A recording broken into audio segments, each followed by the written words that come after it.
Hey everybody, welcome back to this week's layout update. And here's a ghost moment. And this is no BS. I have not been out in my train room in about probably a day and a half or 2 days.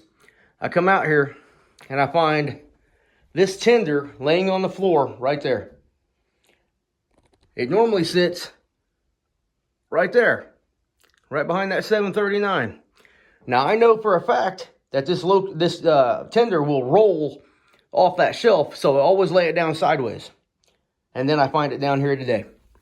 So this is one of those many things that I cannot explain how this happens. No BS here.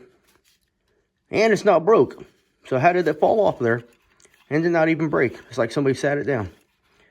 Crazy. Absolutely crazy. Now, sit right back where it belongs. Now that 739, that's about to be rebuilt, get a new tender, and become Allegheny Midland H7 class 2882.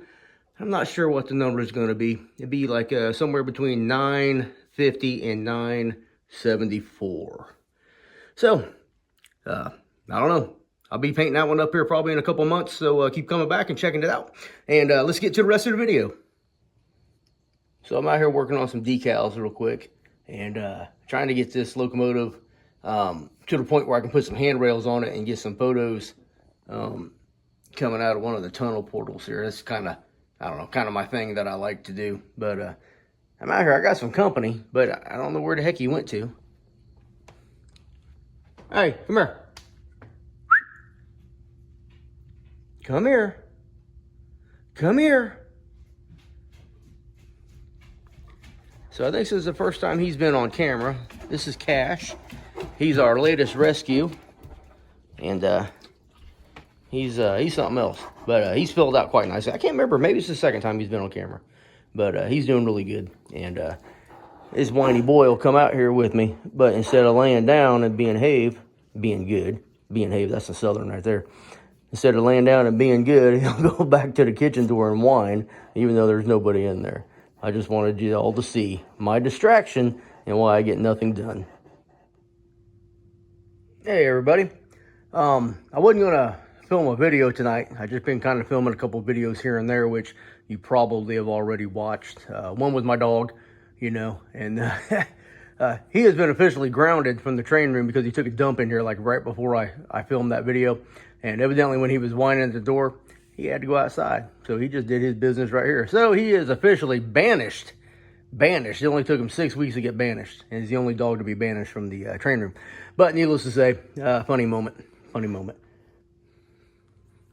All right, so the big news is I found my pointer. No more finger in my video. So let's go ahead and talk about this scene. I've been working on this for a while, but I took a break on it for probably about the last 3 weeks or so. So I got this abutment fill type area. I got this glued in. You can see the glue down there. I got this corresponding side done as well. I have the center pier in the proper location, and it has been marked so that I know where it's going to go so I can paint around that. I'll start painting this area probably here in a day or so. Probably going to be more brown towards the edges, a lot of green in the middle. No water. I'm going to use one of the tallest static grasses that I can. I think it's 7 millimeter, which that's what, 2 feet, 2 scale feet-ish. So my plan is all this will be brush, grass, and some trees. This back wall here, well, no, okay, let me start over. So I got this piece built also that will lift out so that I can access this area. I had to widen it up a little bit with that white strip. And this is just a couple pieces of scrap I had glued together. I notched the end of it so that it'll look a little better on the opposite side. And I have a sheet of Luan that I'm going to cut that will be secured here. And it will probably come to right about here, something like that. Kind of something wavy, looking like a ridge line. And then I can do the same thing up here on top. That way there, I got a little bit of a gap in there, but when I put some trees on there and the polypro trees, or yeah, polypro, not polypro. That was some long underwear we had in the Army. some polyfiber fill trees. I think it'll all blend in just fine, and I'll still be able to reach in here and grab this piece and pull it up just in case there's a derailment. Now, if you remember on this other piece, this piece here will be the permanent one, and this one here will come up as well. So there's about 8 feet of that train track in the tunnel there that I can be able to lift this part out. So I have to create a piece that goes along the top that will make the ridge line, that will look decent enough that I can have a little bit of scenery on there, some polyfiber fill trees, say that a bunch of times real fast in a row, and with a junction right here essentially, so I can get the 2 pieces apart. So I'll be working on that this week, and once I get that finished here and painted down here, I'm gonna do a little bit of ballast work over here on these 2 main lines, and then I will be doing a little bit of scenery work on these pieces on the other side. Let me show you what I'm talking about. Just because I want to glue these in here soon, and I want a certain amount of you know, some coarse foam along here, and then I can go through later on and put in some more details and stuff like that. I also installed a in-scale red caboose turnout switch control, switch throw, whatever you want to call it. This thing is sweet. Nice and smooth. Holds everything up against the rails up against the stock rail just fine. Plenty of clearance here for the car. I'm also playing around with putting signals in this location, so I threw this double track cantilever bridge up there, and so I think there's gonna be a signal here and then a signal on this side pointing that way and then that way, because I failed to leave any room over here for a switch or a signal, and I was so busy concentrating on getting this switch put in and getting this contour down here, this little ditch and stuff put in there, that I didn't even think about signals. But sometimes you make mistakes, you just got to adapt and overcome. So this is the way I'm going to overcome, is this double track signal bridge here with a couple signals on there, and there will be another signal right in this area. I think I'm going to go with Allis type G signals, and I'm gonna go with their signal control system. Eventually this is going to be a blue point switch throw, and if I remember right, I can take that blue point, wire it into the wiring, wire it into the signals, and then I can throw that switch and the corresponding signals will change as well. And then once I get all the other intermediate signals put in, when I throw this, all the other signals should change to reflect that. I think it'll be all right. So my layout will not have CTC, but it will have signals in certain positions, and it will be ran with track warrant, track authority, or Form 19. I think it's going to work out pretty well. So tell me what you think.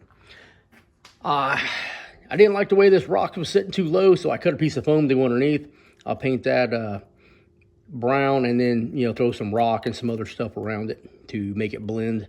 I still need to work on this piece. A lot of ground foam going to go on this, and I got a piece I'm going to put right there to kind of make this blend just a little bit better, and it might look okay, it might not. We'll see. We'll see. Let's see. Once I start working on this side, I will repaint this green down here so it's a little darker, so it'll match up here a little bit. And I left there's just a little bit of a lip right here so I can put some, not vines, but like maybe some vegetation hanging over the edge to kind of camouflage this straight edge.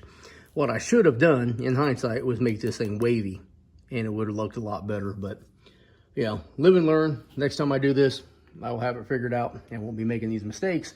And that's why I make these videos, so that you can see my mistakes, so that you don't make the same mistakes. So if you're one of them people who want to point out all my mistakes, I've already pointed them out. So go ahead and keep your comments to yourself. They aggravate me every now and then, and one day you're going to catch me on a bad day, I'm going to cuss you out, and I don't care. So just be respectful. That's all I got to say. Be respectful. All right, so I'm working on this corner. This was an impromptu piece that I made, just kind of something there to hide the door a little bit. So when I take some photos, I I don't have to do so much Photoshop on this side. I cut a piece of foam there. I'm going to work on, I may cut some more foam and work it up, maybe 6-8 inches, or I might just go cardboard strips. I got another piece to put in right here. And I'm really looking forward to this scene, and I'm liking it. Let me show you a little something that I'm talking about all the time, and that's the illusion of having these trees and stuff in the way. So if I come down here, oh, sorry about that. Oh, that was really professional, wasn't it? So when you got these trees in place, and you got these trees over here in place, and you're not paying attention, you don't really notice this track, and that's the idea. I want to be able to come right here and focus on the main line right here and this water scene right here, and you won't really notice these cars back here going up the track. So I mean, that's my idea. So here will probably be another piece of 2-inch foam, because I can buy a ton of 3-inch trees for $10, and basically I'm just cheating. Instead of having tall trees that cost me more money and take me more time to, you know, fix and make them look right, I can get these and just pack them in here, put some underbrush in there, and they look a little taller with on top of the foam, and it will hide this scene even better. I think it's going to look pretty good. Tell me what you think in the comments. I still need to sand off this track here, but you can see how it's going to come around, and it's hidden in the back. I think I might do a piece of Luan right through here, painted green, so you can't see these cars back here from the main line over here. But if I do the trees right, you won't see it anyway. So we'll see. Working on it. I'm working on it. We'll see how it goes. I need to throw or put this switch throw right here. This is going to stay spiked for a while, because I was at Mike's Trains. They just did not have enough of these in-scale red caboose switch throws. And I got another one that needs to go in here. So, but things that are coming around. Let me go back here and show you some projects I've been working on. So I got this Allegheny Midland RS12 painted in the as delivered scheme, which looks exactly like the nickel plate multi-stripe scheme. And let me tell you, it's been one of the most challenging models I've ever worked on. And getting these stripes right are a pain in the butt.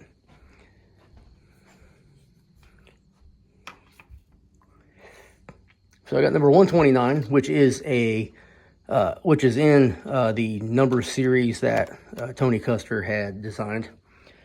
Doesn't look bad. These stripes here on the long hood are just a little bit off. I think when I got the railing on there, it won't be that noticeable. And it's not all that bad. I mean, you see it on the camera a lot better than you can with the naked eye. But the nose stripes look great. The decals are looking really good. The end stripes look really good. I didn't put the footboard stripes on the rear here. I cut them out, and I sat them down someplace, and I don't know what happened to them, but then again, it's the rear of the locomotive. And if you looked at any prototype photographs of the nickel plates, RSD12s, most of this you couldn't see anyway from the road grime, so not too concerned about that. 208 here has gotten a little bit more love. I painted the inside of the cab green. I put an AM up here on the long hood. I don't know if I had the firecracker antenna and the horn on there or not. But don't ask me what kind that is. I think it's a Leslie 3-chime. I don't know. I don't know anything about diesel horns. But this one's looking really good. It's a little bit of an intermediate paint scheme, because most of them had the yellow on the cow catcher here, the whole coupler plate or whatever this end is called. And I didn't do that. I wanted it to look like they rushed it out of the shop, and instead of painting this all yellow, they just left it the as delivered scheme, but they modified the long hood and the end scheme. So, because they were delivered with multi-stripes like this. So I liked it, so I left it alone, or left it like that, and I think it looks pretty good. So I've been working on this 798 caboose here. Really happy with the way this is turning out. So I painted the trucks yesterday, the re-rail frogs. I did some underbody painting with some a mixture of flat tan and flat black. I painted the inside of the wheels rust, which looks like it might have just come out of the shop. I put on some couplers, and I used the Whisker 158s, and I got a medium shank on one end and a short shank on one end, on the other end. And I didn't notice that till I got to looking at them. So, but for right now, they're just going to stay the same. I got all the windows put back in, and I have been painting some detail parts down here. I got them all sitting here ready to go, but I'm not going to mess with them tonight. Got the railings, the upright railings here painted yellow. Put some rust on the chains through here and on the brake wheel chain. And you can't really see it that well, but you're going to have to wait till I get it finished, and I'll give you some close-up photos of that then. And let's see. 974 is looking really good. I'm still having problems with the sound system, but I like it. I'm getting ready to take some photographs of it and send it to Tony Custer and see whether he approves or not. And if not, I don't know. I guess I'll just have to live with that. I'll show you what got sent to me the other day. You know, sometimes it's hard to hold the camera and put a car on the track at the same time. Now we'll come over here and get this letter. And I want to get this gentleman's name right.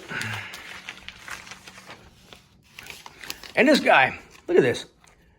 This is some of the neatest handwriting I've ever seen. I can never do this. I have my wife write everything where I type it. But this guy's name is Jeff LeBombard. And that's his email address and phone number if you want to contact him about a car. You can also get these cars at ernesttrains.com, ernesttrains.com. And if you watch my videos before, you know that Eric, Ernest, and I are acquaintances. We talk on the phone probably every month. We text quite a bit. He has a 3D printing company and has 3D printed a number of cars and cabooses and things like that for me. And he sent me some stuff. Normally, he just gives me a real good discount.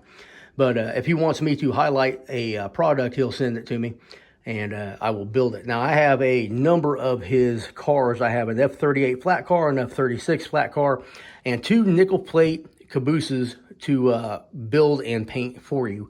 And those videos will come out probably in June and July. But I got a box from him today. I opened it up. I didn't even start going through it. It was all filled with stuff, so I don't even know what it is. But we're about to find out because I'm going to open it and go through every single thing right in front of the camera. So you're going to get my live reaction. And I'm hoping there's pretty cool stuff. I'm hoping. All right, let me think. I think that's about it.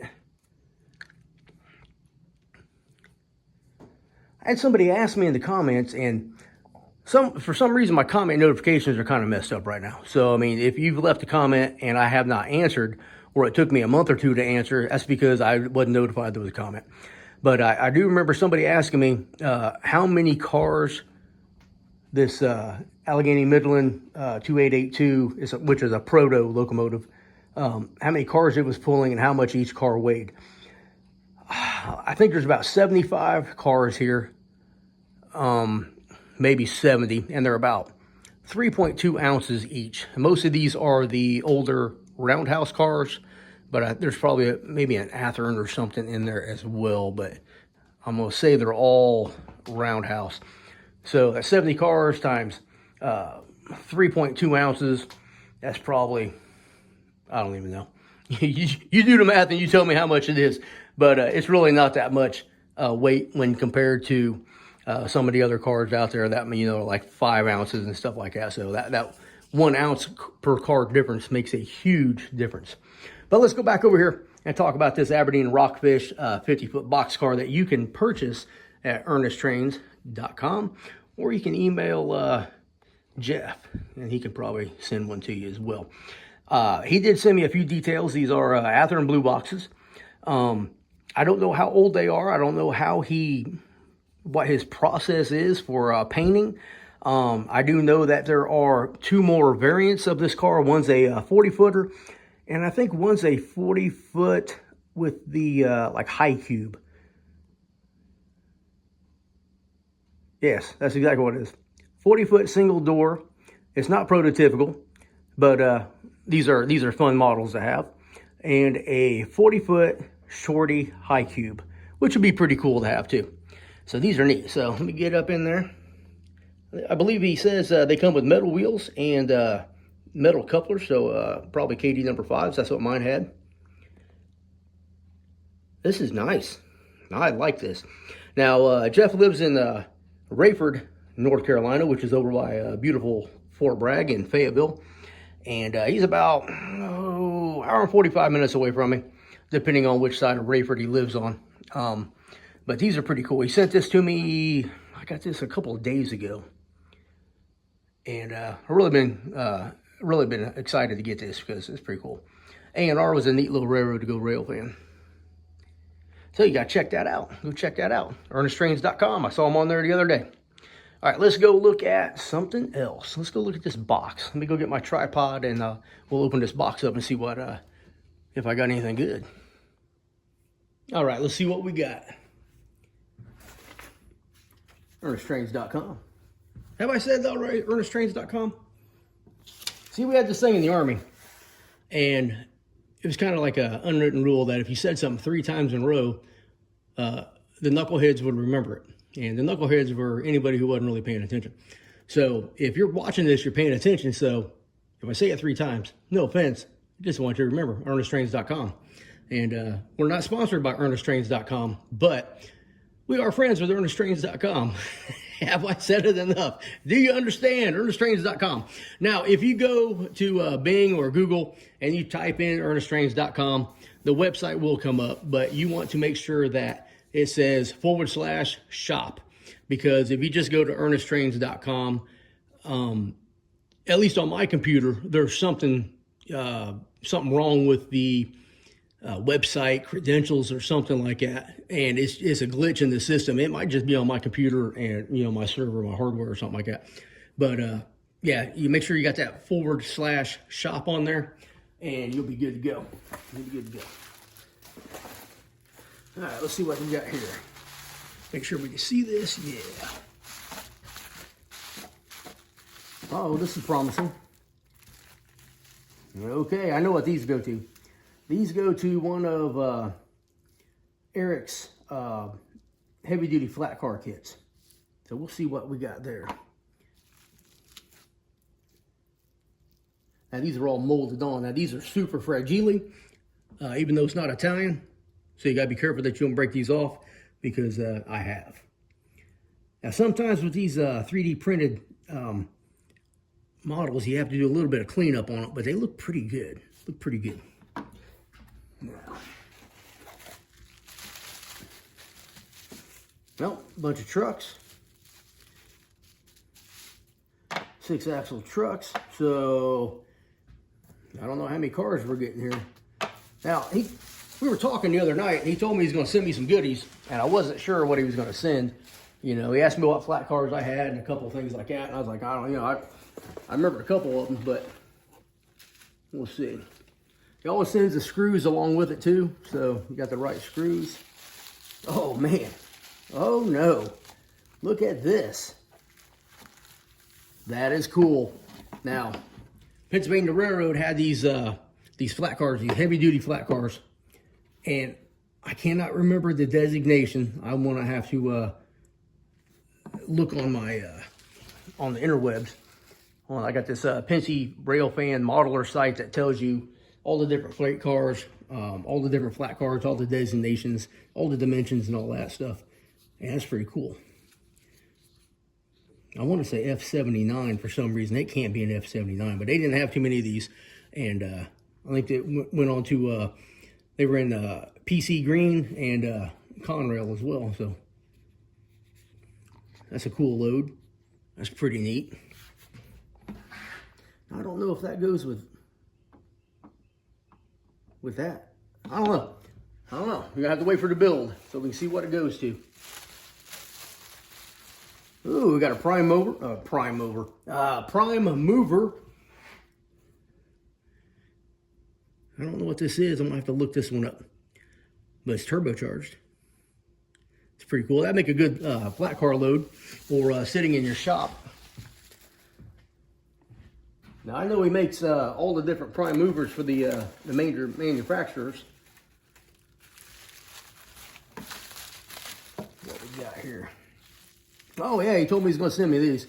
Okay, so these are the caboose railings and ladders that he has redesigned, and he said to use these instead of the ones that I got with the kit, because I've had the kit for a while now. He might be on version 3. I got version 1. It was a little bit off. He tweaked it. Version 2 is like dead on. But version 1 is going to look just fine when I paint it anyway, so I'll be working on that here soon. Now, remember, if you watch my, the road crossing tower kit, most of this stuff gets cut off, but you got to be really careful that you're paying attention and be mindful of what needs to be cut and what does not need to be cut, because this is just all support structures for the printing process.